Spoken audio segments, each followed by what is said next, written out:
Right. ఇంకొక వార్త చూద్దాం. వారి వ్యూహం ఓట్ల కొనుగోళ్లే. ఎవరు చెప్తున్నారు? కిషన్ రెడ్డి. ఎవరి వ్యూహం అట? రేవంత్ కేటీఆర్ ఇప్పుడు అదే పనిలో ఉన్నారు, ఓట్ల కొనుగోలులోనే ఉన్నారు.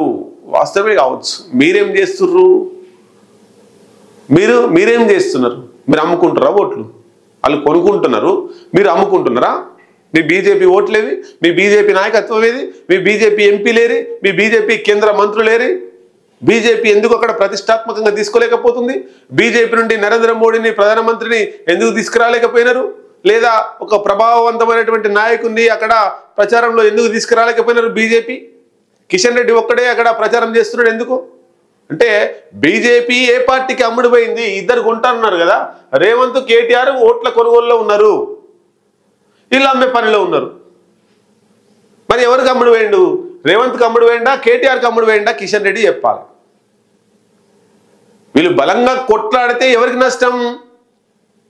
వీళ్ళు బలంగా కొట్లాడితే వీళ్ళు ఓట్లు తీలిస్తే బీఆర్ఎస్కు కాంగ్రెస్కు నష్టం జరుగుతుంది. కాబట్టి వీళ్ళు బలంగా ఓట్లు తీల్చకుండా ఏదో పోటీ చేస్తున్నాం అంటే పోటీ చేస్తున్నాం. అయితే ఇప్పుడు పోటీ చేయడమే ఇష్టం లేదు అక్కడ. జూబ్లీహిల్స్ ఉప ఎన్నికల్లో బీజేపీకి కిషన్ రెడ్డికి అక్కడ అభ్యర్థిని పెట్టడమే ఇష్టం లేదు. ఎందుకంటే తన దోస్త్ అయినటువంటి పార్టీకి నష్టం జరుగుతుంది. కాబట్టి పెట్టకపోతే వచ్చే జిహెచ్ఎంసీ ఎన్నికలలో ఆ ప్రభావం ఉండదు. పోటీ చేయలేదు, జూబ్లీహిల్స్ ఎన్నికల్లో మీకు దమ్మే లేదు. ఇక ఈడేడా గెలుస్తారు? ఈడ టికెట్ తీసుకుంటూనే ఉండరు, పోటీ చేస్తూనే ఉండరు. కాబట్టి పోటీ చేయాలనే ఉద్దేశం లేకున్నా కూడా జూబ్లీహిల్స్ ఎన్నికలలో లంకల దీపక్ రెడ్డిని బలవంతంగా పోటీ చేపిస్తున్నారు. డిపాజిట్ కోల్పోవడానికి ప్రయత్నం చేస్తున్నారు కిషన్ రెడ్డి వెనుకుండే. చూద్దాం ఒకసారి.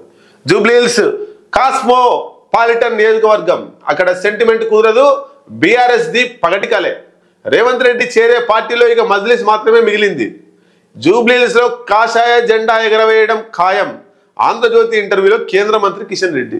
నాకు ఈ మాట అన్నప్పుడల్లా నవ్వు వస్తుంది. ఎట్లా గెలుస్తాడు కిషన్ రెడ్డి? బీజేపీ ఎట్లా గెలుస్తుంది అక్కడ? జూబ్లీహిల్స్ లో కాషాయ జెండా ఎగురుతుందంట. అసలు ఏమనుకుంటున్నారు? ఏ కోణంలో మాట్లాడుతున్నాడు? ఏమన్నా అయ్యే పనైనా? జూబ్లీహిల్స్ లో బీజేపీ గెలిచే పనైనా? ఇప్పుడు ఈ ఉప ఎన్నికల్లో 2025 ఉప ఎన్నికలు జరుగుతున్న సమయంలో బీజేపీ ఏ కోశాన గెలుస్తుంది?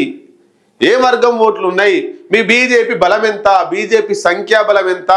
మీరు కూర్చోవడానికి బూతులలో ఏజెంట్లే లేరట ఒక్కొక్క దగ్గర. గంత ఇబ్బందుల్లో ఉన్నటువంటి వాళ్ళు అసలు డిపాజిట్ వస్తుందా రాదా అనేటువంటిది రాజకీయ వర్గాల్లో చర్చ బాగా నడుస్తున్నది. చర్చ బాగా నడుస్తున్న సమయంలో మీరు జూబ్లీహిల్స్ లో కాషాయ జెండా ఎగిరేయడం ఖాయమే అంటున్నారు. అది ఎట్లా సాధ్యం?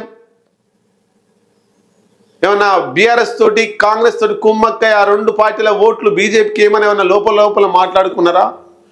లేదా మీ కింద స్థాయి కార్యకర్తల్లో జోష్ నింపడానికి మనోధైర్యం ఇవ్వడానికి మాట మాట్లాడుతుండు అంతే కదా. ఆ మాట మాట్లాడకపోతే తిరిగేటోడు ఓడిపోతారట, మనం ఎందుకు వెనుక అంటారు కదా. కాబట్టి ఆ మాట మాట్లాడుతున్నాడు. మొత్తం మీద ఆంధ్రజ్యోతి ఇంటర్వ్యూలో జూబ్లీహిల్స్ లో కాషాయ జెండా ఎగిరేస్తా అన్నాడు. మరి ఇక ఆడ కాంగ్రెస్ బీఆర్ఎస్ గెలుస్తుంది. గెలిచిన తర్వాత ఈయన పోయి ఆడ కాషాయ జెండా ఎన్నో బీజేపీ జెండా ఎన్నో ఒక దగ్గర ఉత్తనే అట్లే ఎగిరేసి చూడ అంటాడేమో మరి కిషన్ రెడ్డి. అన్నప్పుడల్లా నవ్వు వస్తుంది నాకు. జూబ్లీహిల్స్ లో కాషాయ జెండా బీజేపీ జెండా. కాషాయ జెండా అంటే మళ్ళీ దేవునికి ముడి పెడతారు వీళ్ళు. కాషాయ జెండా అంటే దేవునికి ముడి పెడతారు. జై శ్రీరామ్ అనేవో లేవో దేవునికి ముడి పెడతారు. నేను దాని గురించి మాట్లాడండి, దేవుని గురించి. ఇక్కడ బీజేపీ జెండా ఎగిరేయడం ఖాయము అంటుండు.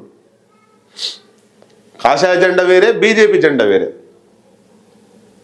కాబట్టి కిషన్ రెడ్డి ఒక్కసారి ఆ మాట్లాడే ముందు ప్రెస్ మీట్ ముందుకు వచ్చేసరికి ఏమన్నా స్క్రిప్ట్ అయితే తారుమారైతుందా? ఎవరన్నా రాసుకురమ్మంటున్నాడు. ప్రెస్ మీట్ ఉంది, ఇప్పుడు ఆంధ్రజ్యోతి ఇంటర్వ్యూ ఉంది, స్క్రిప్ట్ రాయరని చెప్పేసి కింద పిఏకో కింద ఎవరికో చెప్పినట్టుండు. వాళ్ళు తెచ్చే స్క్రిప్ట్ ఏమన్నా మారితే దాని ప్రకారం చదువుతుండ అని డౌట్ వస్తుంది నాకు. ఎట్లా బీజేపీ జెండా ఎట్లా ఎగురుతుంది అక్కడ? ఎన్ని ఓట్లు ఉన్నాయి? మొత్తం ఎన్ని ఓట్లు ఉన్నాయి? మీకు పడేది ఎన్ని ఓట్లు?